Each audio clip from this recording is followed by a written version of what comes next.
So if you've been asking yourself, can I afford to live in Tampa?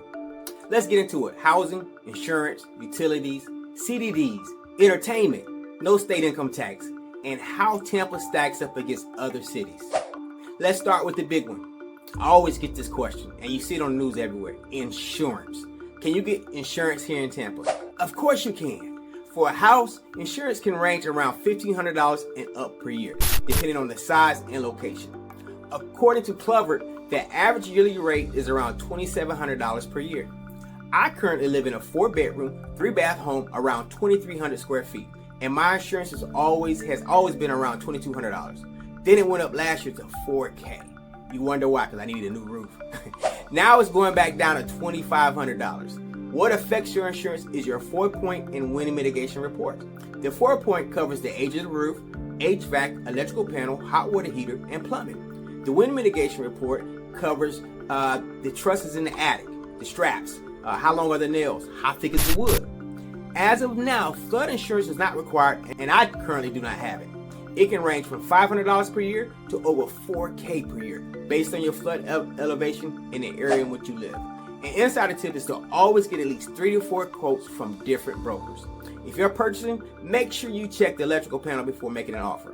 It may be one insurance companies don't like, and you want at least 5 years left on your roof. Once you get to 2 to 3 years left, the insurance company may drop you or require you to get a new roof.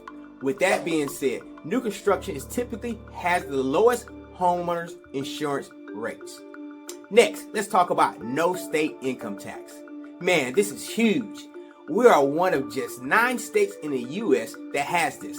This is a major draw here for you and businesses. It can lead to big savings for residents because you get to keep more of your income. If you're a remote worker and can work from anywhere, you can take the large income but pay less in taxes each year. Also, it benefits retirees, where they keep more of their money. Say, when you're moving from California, New York, or even Georgia. I once lived in Georgia for a little while, and you got a huge pension check or retirement check. Moving to Florida, you instantly get a raise. Man, how great is that, right? Now, the next one. I always get questions on this too. Housing. How much is our housing? How much is your mortgage? How much is their rent? Is 1 bed, 2, 3 bedroom? Is it worth it?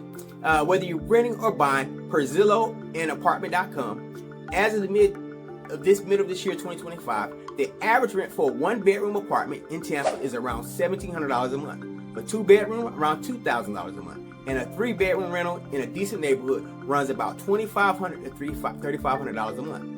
If you're buying, according to Realtor.com, the median home prices Tampa right now currently is about $430,000, but that varies greatly by neighborhood. In areas like Hyde Park, Davis Island, you easily pay over $1 million. But however, in suburban areas like Riverview and Wesley Chapel, homes can be found in the mid 300Ks. More reasonable, more like it, huh? So your monthly mortgage on a 400K home with a 10% down, 6.5 interest rate, that's including taxes and insurance, will range anywhere from $2,600 to $3,000 per month. So before we get into another insider tip, I want you to welcome to Tampa, Florida Insider with Earl Knighton and the Knighton Group. So when I work with buyers out of state, they are not aware we have CDDs here. And you may say, what is a CDD? It's a Community Development District Tax. Let me say that again. It's a Community Development District Tax passed on to homeowners by the builder. They get a bond from the counties to build infrastructure for communities like roads, sidewalks, sewers, parks, community centers, before the community is fully developed. Instead of making the homes more expensive up front, the developers use the bond and the homeowners pay it each year with their property taxes.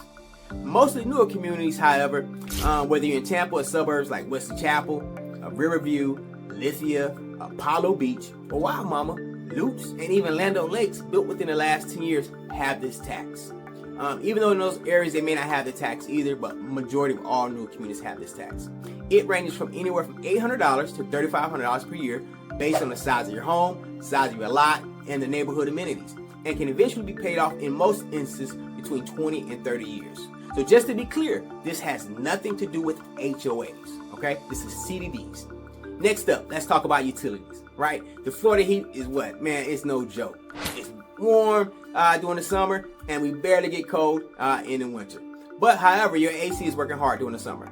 So here's the average monthly cost for a 2-3 bedroom home. Electricity probably around $175 to $250. Water, sewer is about $60 to $100 a month. Trash is always included in your tax bill. Internet ranges from $50 to $100, probably anywhere like that. Also in Tampa, we have multiple providers here. And to help savings, get smart thermostats and energy efficient appliances to cut those cooling costs down during the summer. However, in my home, like I said, about 2,300 square feet, my electric and gas bill ranges around $300, $350 a month during the summer. And my water bill, because of the kids, is usually around $100 to $150, right? So one of the best parts about Tampa, you don't have to spend a ton to enjoy life here. So there's free and low cost fun like beaches, Clearwater, St. Pete, whether you're up in Dunedin or Treasure Island. Usually you pay $10 to $20 to park. And then we also have what they call a Riverwalk. So you can stroll, including, unless you want to stop to eat, it's absolutely free. We're always going there, but when we go there, guess what? We're getting snacks, we're getting something to eat, especially if we're near Armature Works, because the food smells so good, and the kids just love it. We also have festivals like the Strawberry Festival, which costs around $10 to get in, but you do have to pay for foods and rides. We have outdoor places for workouts, parks, and walking paths along the water. Beautiful to see. And we talk about whether it's using for track practice or we're using for cycling. Those paths are great to use. Low-cost local sports games like Tampa Bay Rays, Tampa Bay Lightning, Tampa Bay Bucks, Tampa Bay Rowdies. So, of course, those costs are going in as well. And then we also have dog parks here as well, too. So, how does Tampa compare to other major cities? I like to say they're cheaper than Miami if you're in Florida already. Some of the West Palm Beach areas as well. New York City if you're up north, LA if you're out west, San Francisco if you're out west, and DC if you're up north and Midwest. But we're also similar to Charlotte, Phoenix, and Dallas if you're coming from those areas.